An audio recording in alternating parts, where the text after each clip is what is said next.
بسم اللہ الرحمن الرحیم۔ سامعین، دنیا کی قدیم تاریخ کا سلسلہ جو ہم جہاں چھوڑ کے گئے تھے پچھلے دن، وہاں سے آگے لے کے چلتے ہیں۔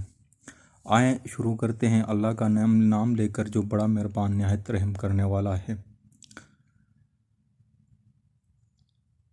کروسس نے یہ طائف ڈیلفی بھیجوانے کے بعد تیسری مرتبہ استخارہ کروایا۔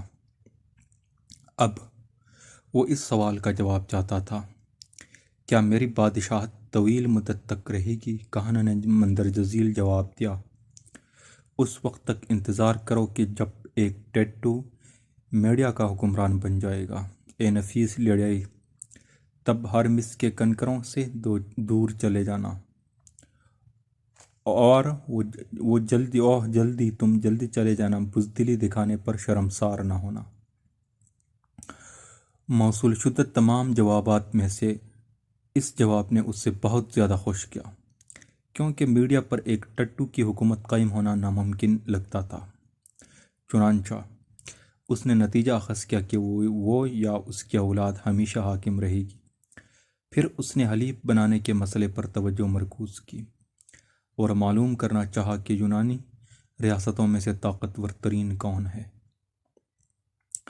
پتہ چلا کہ دو ریاستیں باقی سب سے ممتاز اور غالب ہیں، یہ کیسیڈیمونی اور ایلتھنی تھے، ایک ڈوری اور دوسرے ایوینیائی نسل کے، اور واقعی ان دونوں کو بہت قدیم وقتوں سے یونان میں ممتاز ترین مقام حاصل تھا۔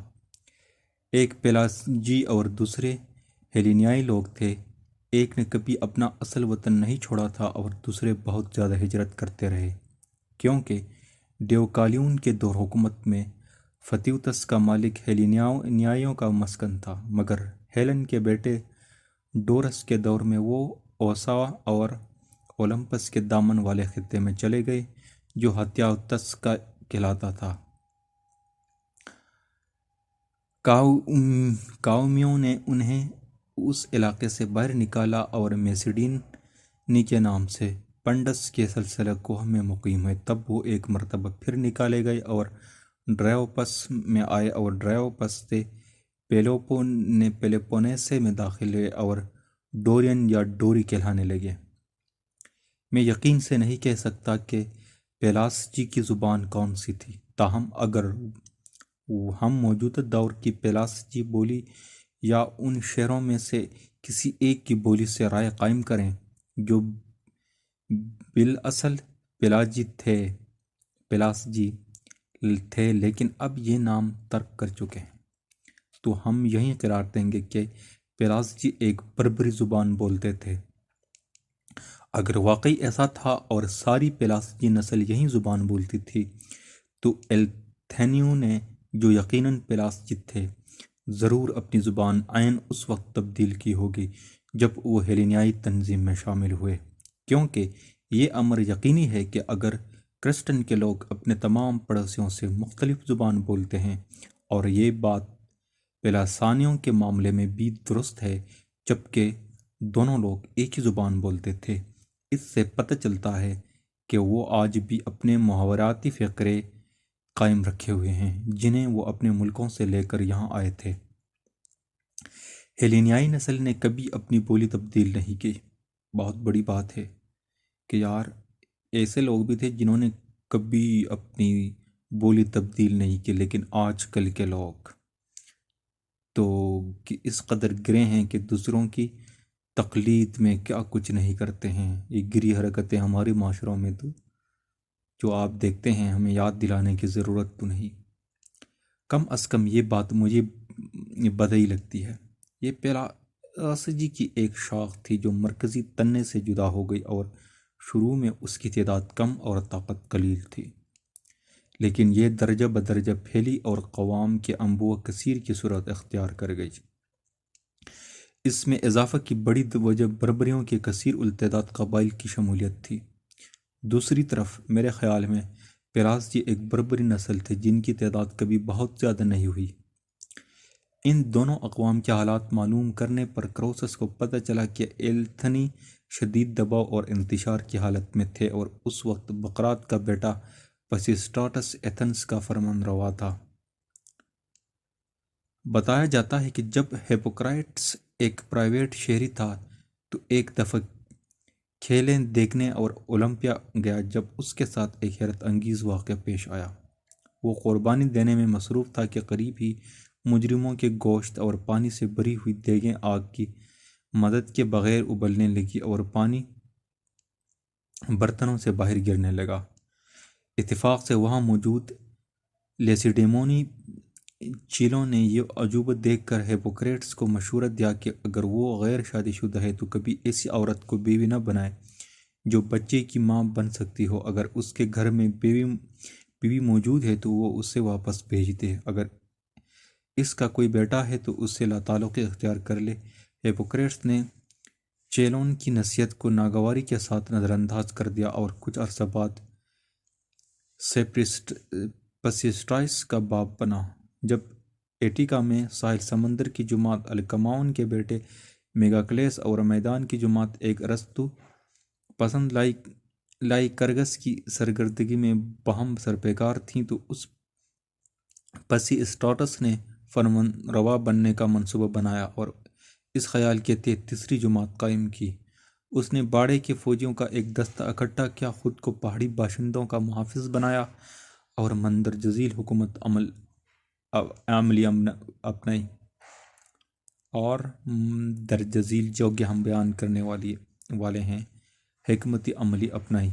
اس نے خود کو اور اپنے خچروں کو زخمی کیا اور پھر اپنا رتھ منڈی میں لے گیا تاکہ لوگ سمجھیں کہ وہ دشمنوں کے ساتھ لڑائی میں جان بچا کر آیا ہے۔ اس نے لوگوں سے درخواست کی کہ وہ اس کی حفاظت کے لیے ایک محافظ دیں اور انہیں اپنی جرأت و شجاعت کے واقعات یاد دلائے، یعنی میگاریوں پر حملے کی رہنمائی، نسایا کا شہر لینا اور اس کے علاوہ کئی اور مہمات سر انجام دینا۔ ایلتھنیو نے اس کہانی سے فریب کھا کر شہریوں کے ایک دستے کو اس کا محافظ مقرر کیا جو نیزوں کی بجائے بالیں اٹھائے ہوئے ہر کہیں اس کے ساتھ جاتے۔ یوں مستحکم ہو کر پسیسٹاٹس نے بغاوت کی اور قلعے پر قبضہ کر لیا۔ اسے ایدھنز پر حاکمیت حاصل ہو گئی جس سے اس نے پہلے سے موجود محکمے توڑے یا قوانین میں کوئی تبدیلی لائے بغیر جاری رکھا۔ اس نے ریاست کا نظم و نسق منظور عام انداز میں چلایا اور اس کے انتظامات اعلیٰ تھے۔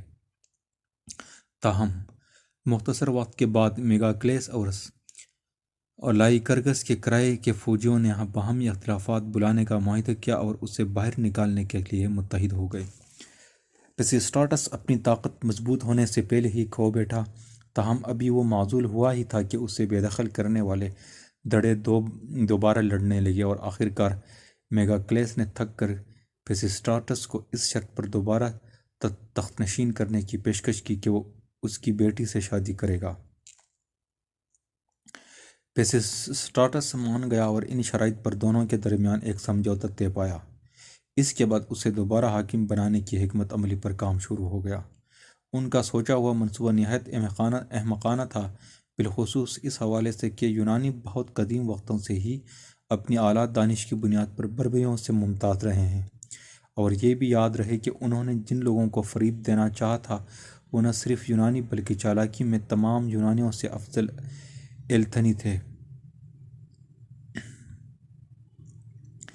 ضلع پیانی میں ایک فایا نامی عورت تھی جس کا قد 4 کیوبٹ سے صرف 3 انگلی کم تھا اور جو دیکھنے میں بہت دلکش تھی۔ انہوں نے اسے پوری طرح مسلح کیا اور رتھ کو بھی اسی کے شان بنایا اور اسے رتھ میں بٹھا کر شہر میں لے گئے۔ اس کے آگے آگے نقیبوں کو یہ اعلان کرنے کے لیے بھیجا گیا، ایدھنز کے شہریوں، دوستانہ خیالات کے ساتھ پسیسٹاٹس کا دوبارہ استقبال کرو۔ تمام انسانوں میں اس کی سب سے زیادہ عزت کرنے والی ایتھنا بذات خود اسے اپنے قلعے میں واپس لائی ہے۔ انہوں نے یہ منادی ہر سمت کی اور فوراً سارے علاقے میں افواہ پھیل گئی کہ ایدھنا اپنے پسندیدہ ترین شخص کو واپس لے آئی تھی۔ خود شہر والوں نے بھی عورت کو مجسم دیوی خیال کیا، اس کے سامنے احتراماً جھکے اور پسیسٹاٹس کو واپس قبول کیا۔ پیسیسٹاٹس نے اپنی حاکمیت کی بحالی کے بعد معاہدے کے مطابق میگاکلیس کی بیٹی سے شادی کی، تاہم اس کے خاندان میں پہلے بھی جو جوان بیٹے موجود تھے اور الکمونی ایک شراب کے ذریعے اثر تصور کیے جاتے تھے، اس لیے اس نے فیصلہ کیا کہ شادی سے کوئی اولاد نہیں ہونی چاہیے۔ اس کی بیوی نے یہ معاملہ پہلے تو اپنے تک رکھا، لیکن کچھ عرصہ بعد ماں نے سوال کیا یا پھر اس نے خود ہی سب کچھ بتا دیا۔ بہر صورت اس نے اپنی ماں کو مطلع کیا اور ساری بات باپ کے کانوں تک پہنچی۔ اس گستاخی پر غضبناک میگاکلیس نے غصے میں مخالف دھڑے کے ساتھ اپنے اختلافات دور کر لیے۔ جب پیسیسٹاٹس کو اپنے خلاف اس منصوبہ بندی کا علم ہوا تو علاقے سے باہر چلا گیا۔ ایریڈیا پہنچ کر اس نے یہ فیصلہ کرنے کے لیے اپنے بچوں سے مشورہ کیا کہ اب کیا کیا جائے۔ حیاس کی رائے غالب رہی اور طے پایا کہ حاکمیت واپس لینے کو اپنا مطمع نظر بنایا جائے۔ پہلا قدم اپنی احسان مند ریاستوں سے رقم لینا تھا۔ ان ذرائع سے انہوں نے متعدد ممالک سے بہت بڑی رقم جمع کی، بالخصوص تھیبیوں نے سب سے بڑی رقم ادا کر دی۔ وقت گزرتا رہا اور واپسی کی تمام تیاریاں مکمل ہو گئی۔ کرائے کے آرگوسی سپاہیوں کا ایک جتھا پیلوپونیس سے آیا اور لیگڈامس نامی لیگوسی نے بھی رضاکارانہ طور پر اپنی خدمات مہیا کی۔ پیسیسٹاٹس کا خاندان اپنی جلاوطنی کے 11ویں سال میں ایریٹریا سے واپس وطن روانہ ہوا۔ وہ ایٹیکا کے ساحل پر میراتھن کے قریب گئے، وہاں پڑاؤ ڈالا اور ان کے کرائے کے فوجی دارالحکومت اور مختلف علاقوں سے ان کے پاس آئے جو استبدادیت کو آزادی سے زیادہ پسند کرتے تھے۔ جب پیسیسٹاٹس ایدنز میں رقم جمع کر رہا تھا، حتیٰ کہ اس کے میراتھن میں اترنے کے بعد بھی ایدنز میں کسی نے اس پیشرفت پر توجہ نہ دی۔ تاہم جب اطلاع ملی کہ وہ میراتھن سے نکل کر شہر کی جانب پیش قدمی کر رہا ہے تو مدافعت کی تیاریاں کی گئیں۔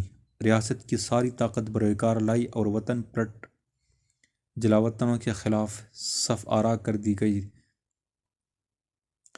دریں اثنا پیسیسٹاٹس کی فوج جو میراتھن سے باہر آ چکی تھی، پالینی ایلتھنا کے معبد کے نزدیک دشمنوں سے دو بدو ہوئی اور ان کے سامنے ڈیرے ڈال لیے۔ یہاں ایک ایمفیلائٹس نامی اکارنانی غیبین نے الوہی تحریک کے تحت پیسیسٹاٹس کے پاس حاضری دی اور آتے ہی مخمس میں اپنی پیشگوئی کی۔ اب سانچہ بن چکا ہے، جال پانی میں پھیلایا جا چکا ہے، روشن چاندنی رات میں تونا مچھلیاں جال میں داخل ہوں گی۔ اس پیشگوئی میں الوہی القاء کا رنگ شامل تھا۔ پیسیسٹاٹس نے اس کا مطلب سمجھ کر ندائے غیبی کو قبول کرنے کا اعلان کیا اور فوراً اپنی فوج کی قیادت سنبھالی۔ شہر کے ایلتھنیوں نے ابھی اپنا دوپہر کا کھانا ختم ہی کیا تھا، کچھ ایک پان سے کھیلنے لگے اور کچھ سو گئے۔ جب پیسیسٹاٹس اپنے دوستوں کے ساتھ ان پر ٹوٹ پڑا، لڑائی شروع ہوتے ہی پیسیسٹاٹس نے ایک نہایت عقل مندانہ تدبیر سوچی جس کے تحت ایلتھنیوں کا اتحاد منتشر کیا جا سکتا تھا۔ اس نے اپنے بیٹوں کو گھوڑوں پر سوار کیا اور بگوڑوں کی طرف بھیجا تاکہ انہیں گفتگو کے ذریعے اپنے ساتھ ملایا جا سکے۔ ایدنیوں نے مشورہ مان لیا اور پیسیسٹاٹس تیسری مرتبہ ایدنز کا حکمران بنا۔ تب وہ کرائے کے سپاہیوں کی ایک کثیر التعداد تنظیم کی مدد اور مکمل خزانہ بنانے کے ذریعے اپنی طاقت کو مستحکم کرنے میں مصروف ہو گیا۔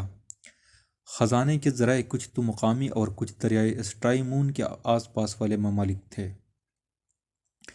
اس نے گھر بیٹھے رہنے والے بہت سے ایدنیوں کی جان بخشی کا معاوضہ طلب کیا، انہیں یرغمال بنا کر لیکسوس بھیجا اور لیکسوس کو لیگڈامس کے حوالے کر دیا۔ مزید برآں ایک استخارے کے مطابق اس نے جزیرہ ڈیلوس کی تحطیر مندرجہ ذیل انداز میں کی۔ اس نے معبد سے نظر آنے والے تمام علاقے میں دفن لاشوں کو کھدوایا اور جزیرے کے کسی اور حصے میں دفنا دیا۔ یوں ایدنز میں پیسیسٹاٹس کی مطلق العنایت قائم ہوئی۔ بہت سے ایدنی جنگ میں مارے گئے تھے اور بہت سے دیگر الکماؤن کے بیٹے کے ساتھ علاقہ چھوڑ کر بھاگ چکے تھے۔ یہ ایدنیوں کی حالت۔ جب کروسس نے ان کے متعلق دریافت کیا، لیسیڈیمونیوں نے کے حوالے سے معلومات حاصل کرنے پر اسے پتہ چلا کہ وہ ایک شدید استحصال کے دور سے گزرنے کے بعد ٹیجیا کے لوگوں کے ساتھ جنگ میں فتح یاب ہوئے تھے، کیونکہ شاہان اسپارٹا لیو اور اگاسکلیس کے مشترکہ دور حکومت کے دوران لیسیڈیمونی، جو اپنی تمام دوسری جنگوں میں کامیاب رہے، لوگوں کے ٹیجاؤں کے ہاتھوں متواتر شکست کا سامنا کیا۔ اس سے بھی پہلے کے دور میں ان کی حکومت پورے یونان میں اندرونی انتظامیہ اور خارجہ تعلقات کے حوالے سے بدترین تھی۔ ان کے ہاں اچھی حکومت کے قیام کا باعث بننے والے حالات مندرجہ ذیل تھے۔ اہل اسپارٹا کا ایک ممتاز آدمی لائکرگس استخارے کے سلسلے میں ڈیلفی گیا تھا۔ ابھی وہ اندرونی حصے میں داخل ہوا ہی تھا کہ کہانے کی آواز آئی، او لائکرگس، تم جو میرے خوبصورت مسکن میں آئے ہو، تم جو اور اولمپس کے ایوانوں میں بیٹھنے والے تمام دیوتاؤں کو عزیز ہو، مجھے نہیں پتا کہ تمہیں دیوتا سمجھوں یا محض ایک فانی انسان، لیکن مجھے قوی امید ہے کہ لائکرگس تم ایک دیوتا ثابت ہوں گے۔ کچھ کا کہنا ہے کہ کہانا نے اسے قوانین کا پورا ایک نظام بتایا جس پر اہل اسپارٹا اب بھی عمل کرتے ہیں۔ تاہم خود لیسیڈیمونی کہتے ہیں کہ جب لائکرگس اپنے بھتیجے اسپارٹا کے بادشاہ لابوٹاس کا نائب السلطنت اور درباری تھا تو اس نے انہیں کریٹ میں متعارف کروایا، کیونکہ اس نے نائب السلطنت بنتے ساتھ ہی تمام مروج رسومات کو تبدیل کر کے ان کی جگہ نئی کو رواج دیا اور جن پر سب سے عمل بھی کروایا۔ پھر اس نے جنگ کے حوالے سے سب کچھ ترتیب دیا۔ انومیشیا ٹرائیکیٹس اور سسٹا قائم کیا، سینٹ اور ایفورالٹی یعنی ضلع انتظامی کو متشکل کیا۔ یوں لیسیڈیمونی لوگ ایک خوش اسلوب حکومت کے ماتحت آئے۔ لائکرگس کی وفات پر انہوں نے ایک معبد تعمیر کیا اور تب سے ہی اس سے نہایت عقیدت و احترام کے ساتھ پوج رہے ہیں۔ زرخیز مٹی اور آبادی کثیر ہونے کے باعث وہ سرعت مستحکم ہوئے اور خوشحال لوگ بن گئے۔ نتیجتاً انہیں پرامن بیٹھنے پر بے سکونی محسوس ہونے لگی اور انہوں نے آرکیڈیوں کو اپنے سے بہت کمتر خیال کرتے ہوئے سارے آرکیڈیا کو تسخیر کرنے کے لیے استخارہ کروایا۔ کہانا نے انہیں جواب دیا، تم آرکیڈی کے آرزو مند ہو، تمہاری خواہش بے باک ہے، میں اس کی اجازت نہیں دوں گی۔ آرکیڈی میں بہت سے آدمی رہتے ہیں جن کی خوراک بلوط کا پھل ہے، وہ تمہیں کبھی تسلیم نہیں کریں گے۔ کنجوس میں نہیں ہوں، میں تمہیں ٹیجیا میں بھاری قدموں کے ساتھ ناچنے کودنے کا موقع دوں گی اور پیمائشی لکیر کے ساتھ شاندار مہم کا حصہ بانٹ لینا۔ یہ جواب سن کر لیسیڈیمونیوں نے آرکیڈیا کو جوں کا توں چھوڑا، ٹیجاؤں پر چڑھائی کی۔ وہ استخارے پر اس قدر پر یقین تھے کہ انہیں پابند سلاسل کرنے کے لیے بیڑیاں بھی ساتھ لے گئے۔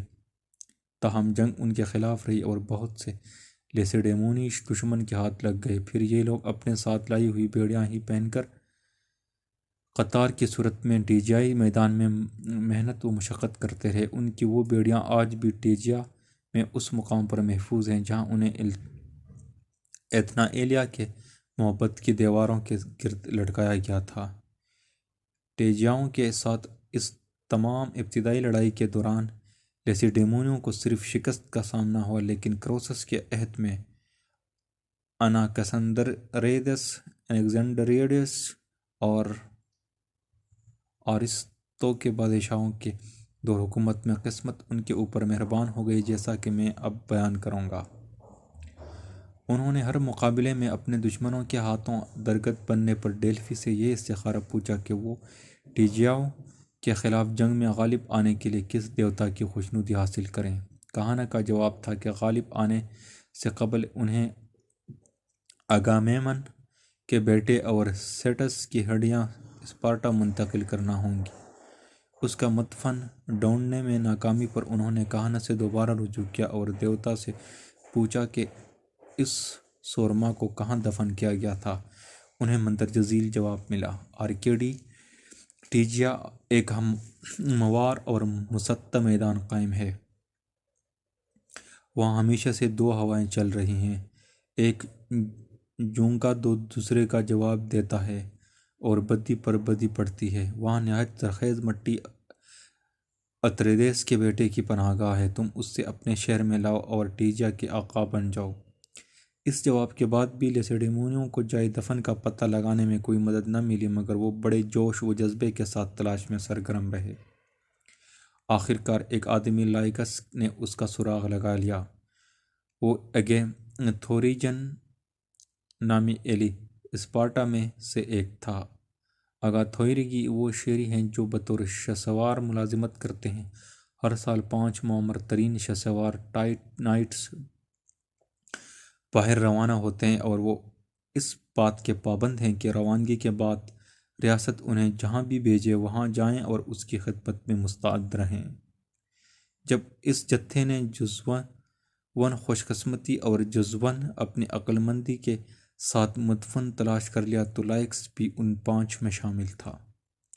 دونوں ریاستوں کے مابین ان دونوں میل ملاپ موجود تھا۔ دونوں ریاستوں کے مابین ان دنوں میل ملاپ موجود تھا۔ وہ ٹیجیا گیا اور اتفاقاً ایک لوہار کی ورکشاپ میں داخل ہونے پر اسے کوئی چیز ڈالتے دیکھا۔ جب وہ کھڑا یہ دیکھ رہا تھا تو لوہار کی نظر اس پر پڑ گئی، جو اپنا کام چھوڑ کر اس کے پاس آیا اور بولا، او اسپارٹائی مسافر، تم یہاں لوہے کا کام دیکھ کر حیرت زدہ کھڑے ہو، لیکن اگر میرے پاس موجود ایک چیز دیکھ لو تو تمہاری حیرت کا کوئی ٹھکانہ ہی نہ رہے۔ میں نے اس کمرے میں ایک کنواں کھودنا چاہا اور یہاں کھدائی کرنے لگا۔ جانتے ہو تب کیا ہوا؟ میرے سامنے ایک 7 کیوبٹ 11 فٹ لمبا تابوت آ گیا۔ مجھے کبھی یقین نہیں آیا تھا کہ یہ پرانے وقتوں کے آدمی آج کی نسبت زیادہ طویل القامت تھے، لہٰذا میں نے تابوت کھول لیا۔ اندر موجود جسم میں اتنی ہی لمبائی کا تھا۔ میں نے اسے ناپا اور گڑھا دوبارہ بھر دیا۔ یہ سن کر لائکس کے ذہن میں خیال آیا کہ ہو نہ ہو یہ اور سٹیزن کا ہی جسم تھا اور سٹیس کا ہی جسم تھا جس کے متعلق استخارے میں اشارہ کیا گیا تھا۔ اس کو یہ خیال اس لیے بھی سوجا کیونکہ اس سے لوہار کے پاس دھونکیاں نظر آئیں۔ غالباً 2 ہواؤں کا مطلب یہی تھا، اور ہتھوڑا اور آئرن کی تشبیہ جونکوں یا ضربوں سے دی گئی، اور تہ در تہ برائی سے مراد کوٹا جانے والا لوہا تھا۔ یہ اندازے لگا کر وہ واپس اسپارٹا کی طرف بھاگا اور سارا معاملہ اپنے ہم وطنوں کے سامنے رکھ دیا۔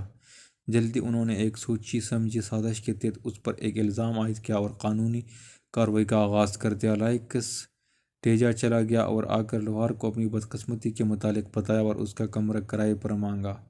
لوہار پہلے تو انکار کرتا رہا، لیکن آخر کار لائکس نے اسے راضی کر لیا اور وہاں رہنے لگا۔ تب اس نے قبر کھولی، ہڈیاں جمع کیں اور انہیں لے کر اسپارٹا واپس گیا۔ اس وقت کے بعد جب بھی ایل اسپارٹا اور ٹیجاؤ نے جنگ آزمائش کی، ہمیشہ اول ذکر کو سبقت نصیب ہوئی۔